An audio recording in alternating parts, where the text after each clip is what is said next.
ফেলেছো, না খেয়ে যেমন মুখ থেকে বের করে ফেলেছো তেমন একা একা তুলে পরিষ্কার করো।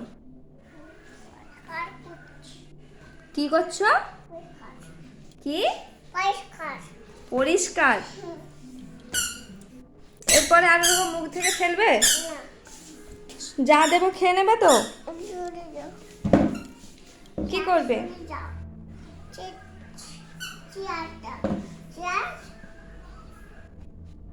ওগুলো কোথায় রাখবে?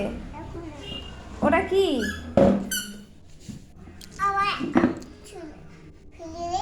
ওটা কি? ডাস্টবিন? ওগুলো ডাস্টবিনে ফেলতে হয় তুমি জানো? বাবা, হয়ে গেছে।